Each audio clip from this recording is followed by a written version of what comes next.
Hi guys, and welcome to All About the Philippines. Today's video is called First Time Travel Guide to the Philippines. So as it would indicate, it's for the people going to the Philippines for the first time, and in particular landing at Manila Airport. So anyone who's about to go to the Philippines for the first time or is thinking about to go to the Philippines for the first time, this video is for you and you should not miss it. I'm giving you these tips around my own personal experience going to the Philippines. Hopefully you can avoid some of the pitfalls that you can find in the Philippines when you first go there. So the first thing is, once you get off the aeroplane and you collect your bags, you go through your customs, all that sort of thing, you're going to come out into the airport and you're going to get to the front doors of Manila International Airport. You go through the front doors and you're going to be looking for a cab. Obviously you want a cab to go to wherever you're going, to your motel or whatever it is. So have all that information handy on you before you get out of the plane. You know, put it in your carry-on luggage and have that with you of where your motel is or hotel is, you know, wherever your accommodation is, and so you can easily tell the cab driver when you get in. Now when you go out the doors at the airport, if you go to the left, you'll see a line of cabs there. That's where you want to head, and you want to find a cab driver and ask him, is his meter turned on? You want to get in a cab that's got a meter turned on. If he doesn't have his meter turned on, then you probably want to look for another cab, unless you're happy to pay whatever he's asking for, or you can negotiate that down. But if you've never been to the Philippines before, you probably don't know what a fair price is for a cab ride to go wherever you're going. So I would recommend, for the first time people, that you get a cab that's got his meter turned on. And if he says he won't turn it on, go find another one that will turn it on, because there are plenty there that will have their meters turned on for you. There is a scam going on in the Philippines where they don't turn the meters on, and for a taxi ride that would typically take, you know, that would typically cost you 200 pesos, they might be charging you 600 or 700 pesos or more. So if you haven't already selected a hotel, you know, some people like to book their hotels before they get there, others just, you know, go and find one, and that's fine. You can do that. You can go and just find a hotel. There's plenty there. There's always plenty of accommodation. But the thing is, when you get there, how are you going to do that? I recommend using, there's some very good programs out there on the computer where they will do comparison searches. I've got a website that I use all the time, holidayescapetravel.com. You can go there, and I'll put the link below, and that will give you comparisons for whichever area in the Philippines you're wanting to go to, and it will find the best price for you. You can use the link that's on there for booking.com if you already like using booking.com, or you can go to the main search, and that will select or find the very best prices that are going in the area you want at that time, and you can choose from that. That's a great source to find cheap accommodation. So when you go to the Philippines, you don't want to be one of those tourists that are drinking all the time and getting drunk and becoming very, very loud. That attracts attention and attracts problems. You stand out enough being a Western person in the Philippines. You don't need to advertise the fact anymore that you're a bit of a knob, let's call it. And you know, if you put yourself out there and you seem very loud and arrogant towards the local people, they don't appreciate that, and you could find yourself being bashed or robbed very, very easily. So if you respect the Filipino people, they will respect you back, and you will have a fantastic time. So I'm not saying don't drink at all, but 1 or 2 drinks is fine. Beyond that, you want to be very careful, otherwise you will land yourself in hot water at some point. So the next point is, always secure your valuables. Don't keep your wallet in your back pocket, and don't be pulling it out and getting your money out in front of everybody, because that will surely land you in deep water, and you will more than likely get bashed or robbed, or both. So secure your valuables. I've got a great tip for people who want something to secure their passports, their money, all that sort of thing. And any documents they've got, their ATM cards. It's called the Loctote bag. It's like a portable safe. It's slush proof, water resistant. It's got so many features in it you can't get into the thing. It's secure. So to check out how it actually works and how good this thing is, and you'll be glad you bought it, let me tell you. I'm going to put a link below as well to the Loctote bag. Before you go to the Philippines, check it out and grab yourself one of these if you can. They are fantastic, so it gives you that great peace of mind. It comes with a safety lock on it, so you can lock it up. It is an amazing bag, and I highly recommend that. So check it out in the link below. Other ways to hide your money is to get a money belt that goes around under your clothes, around your waist. That's what I use a lot of the time, going out to tourist spots, that sort of thing, or into markets where there's a lot of people. I'll have it under my clothes. It ties around my waist, and I'll only have what I need for the day. I won't have too much money, maybe 2 or 3, maybe 4,000 pesos in there, just what I'm going to need for the day.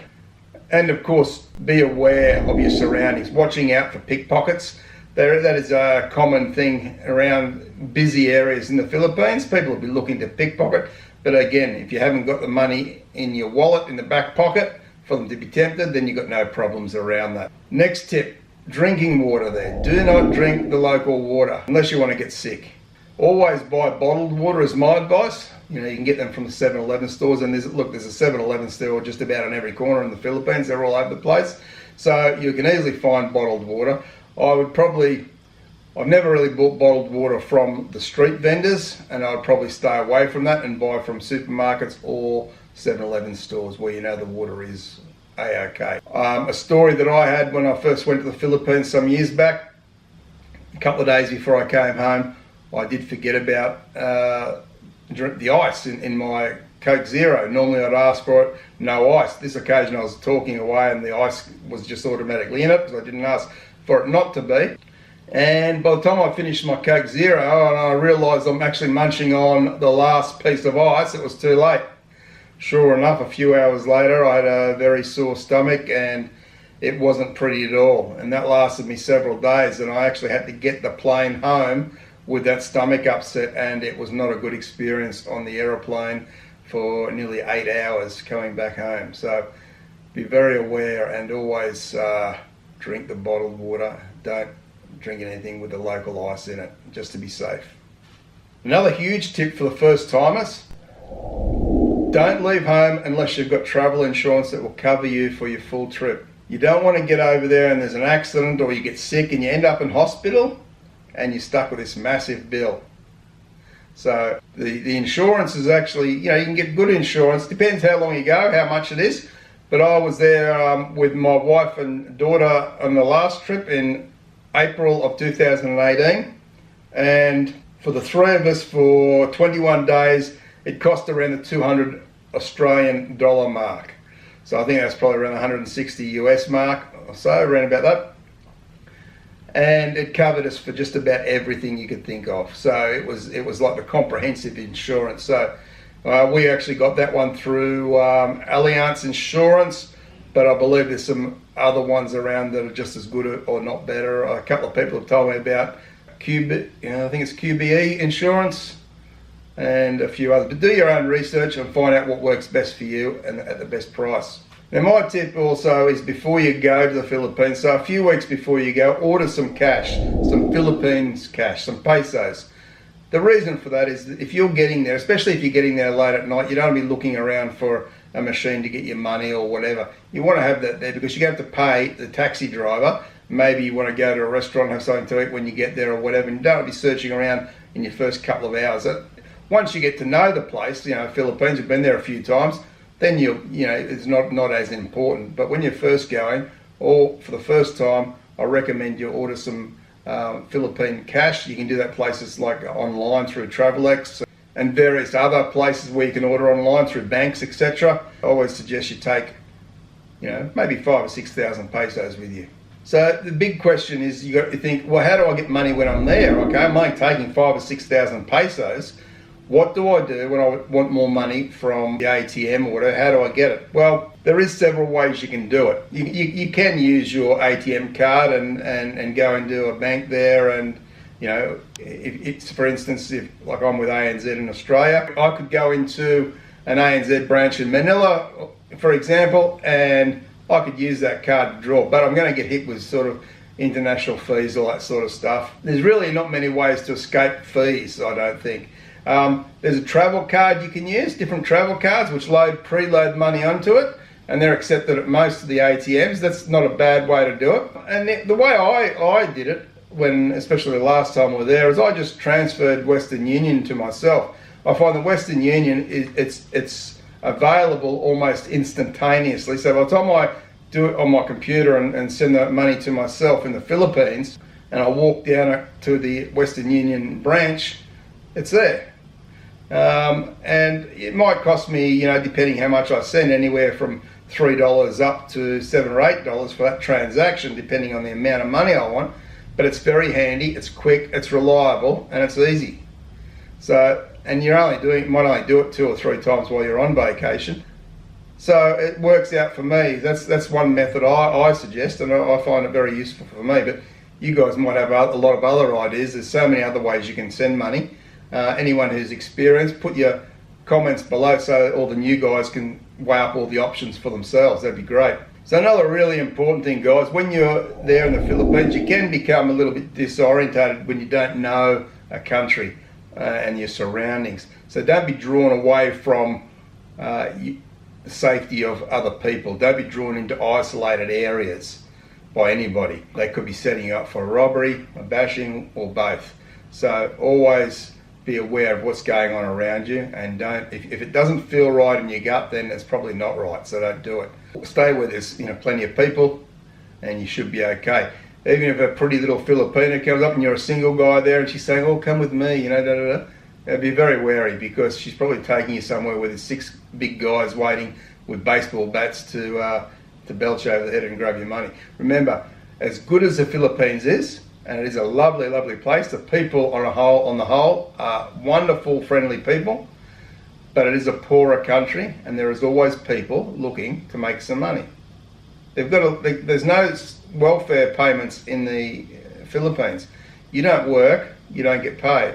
So you got to find a way to make money, and unfortunately in countries like the Philippines, these sorts of things are ways they make money.